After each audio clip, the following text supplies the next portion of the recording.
नमस्कार, आप देख रहे हैं पब्लिक टाइम न्यूज और मैं हूं संदीप। बिहार में लापरवाह मास्टरों को बचना हुआ अब मुश्किल, क्योंकि इस सिद्धार्थ ने चलाया नोटबुक वाला हथियार और पलक झपकते जो है पकड़ाने जाने पे आपकी नौकरी जो है जा सकती है।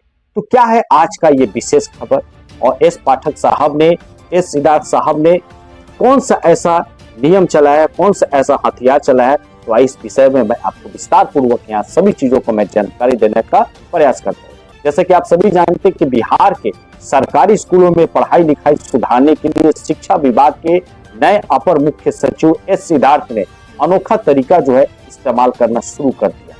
मैं आपको बताते चलूं कि उन्होंने छात्रों को नोटबुक में अपनी निगरानी का सबसे बड़ा हथियार बनाया हुआ है। और सिद्धार्थ साहब की अगर बात माने तो सिद्धार्थ साहब का मानना है कि नोटबुक से पता चलेगा कि शिक्षक महोदय जो है वो क्या पढ़ा रहे हैं और बच्चे पर उसका क्या असर पड़ रहा है और बच्चे क्या सीख रहे हैं। जानकारों की अगर बात करें तो एक्सपर्ट के मुताबिक एस सिद्धार्थ ने राज्य के सभी सरकारी विद्यालयों के शिक्षकों पर नजर रखने के लिए ये अनोखा जो पहल है उसका शुरुआत की है। अनोखा पहल की शुरुआत की है और इसके तहत जो है शिक्षा विभाग के जो अधिकारी हैं जब भी स्कूलों का निरीक्षण करेंगे तो सिर्फ हाजिरी ही नहीं देखेंगे बल्कि छात्रों की कॉपियां भी चेक करेंगे कि आज मास्टर साहब जो है आज कक्षा में क्या पढ़ाए हैं और क्या नहीं पढ़ाए।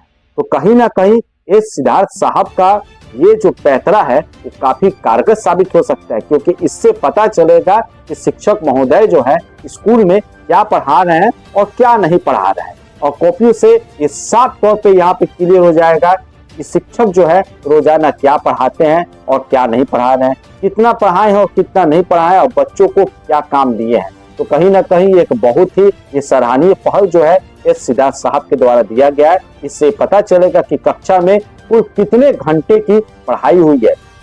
मैं अगर बताते चलूं तो सिद्धार्थ साहब इस कदम से शिक्षकों की जवाबदेही जो है उसको पूरा होने की उम्मीद जो है यहाँ पे दिखते हुए दिखा जा रहा है और माना जा रहा है कि इससे शिक्षकों में आसानी से कॉपी को जो देखकर आसानी से पता लगाया जा सकता है कि कौन से शिक्षक जो है वो पढ़ाया है और किस शिक्षक का आकलन क्या है। कॉपी देखकर ये आकलन करना भी बिल्कुल आसान हो जाएगा कि शिक्षक महोदय जो है आज के समय में, आज के डेट में बच्चों को क्या पढ़ाए और कितना पढ़ाए। सिद्धार्थ साहब के इस तरीके से स्कूलों में शिक्षकों द्वारा समय बर्बाद करने की शिकायतें भी जो है वो अब कम हो जाएगी और साथ ही जो शिक्षक जो है जो तय मानकों पर जो खरे नहीं उतरेंगे उन पर भी कड़ी कार्रवाई करने का भी यहाँ पर आदेश दिया गया है। और कहीं ना कहीं देखा जाए तो सिद्धार्थ साहब का ये जो पैतरा है और ये जो कारगर जो उपाय किए गए हैं नोटबुक पर, ये बहुत ही अच्छी और सराहनीय पहल है। मैं आपको बताते चलूं कि एस सिद्धार्थ ने अपर मुख्य सचिव का पद जैसे ही संभाला तो अपने कामों से सबको प्रभावित किया। मैं आपको बताते चलूं कि एस सिद्धार्थ साहब पे एक अच्छी चीज यहाँ पे देखा जा रहा है कि बिना ताम झाम के एक आम आदमी की तरह, एक सिंपल मैन की तरह वो स्कूलों में निगरानी करते जा रहे हैं।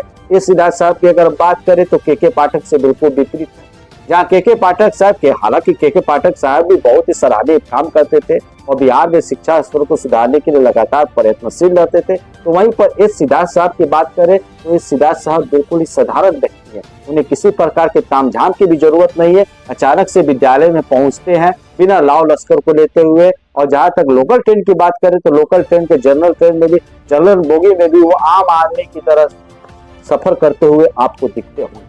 तो कहीं ना कहीं इस सिद्धार्थ साहब का ये जो पैतरा जो है नोटबुक पे बहुत ही प्रभावित करने वाला है। और हाल ही में उन्होंने भोजपुर के बिहिया में भी एक स्कूल में छापा मारकर स्कूल के समय में बच्चों को सड़क पर घूमते हुए पकड़ा हुआ था। और इससे पहले जो है वो पटना के आरा लोकल ट्रेन में भी गए हुए थे और राजधानी पटना में शनिवार को उन्होंने स्कूल के समय के बाद रिक्शा पर बैठे बच्चों से भी उन्होंने कुछ सवाल जवाब भी पूछा और उनके सवाल जवाब को बच्चों ने भी जवाब दिया। हालांकि उनके इस अंदाज को देखकर काफी हड़कंप बचा हुआ है। तो वहीं दूसरी तरफ एक सकारात्मक संदेश भी दिया गया है कि काश हर अधिकारी जो है वो इस प्रकार की सोच रखता है, इतना बड़ा अधिकारी होकर एक आम आदमी की तरह रहते हैं। तो कहीं ना कहीं बिहार में जो आजकल ये भ्रष्ट जो अधिकारी हुए हैं उन सभी अधिकारियों को इस सिद्धार्थ साहब से एक बहुत बड़ी सीख लेना चाहिए। अभी के लिए बस इतना ही। आगे की खबरों के लिए आप हमें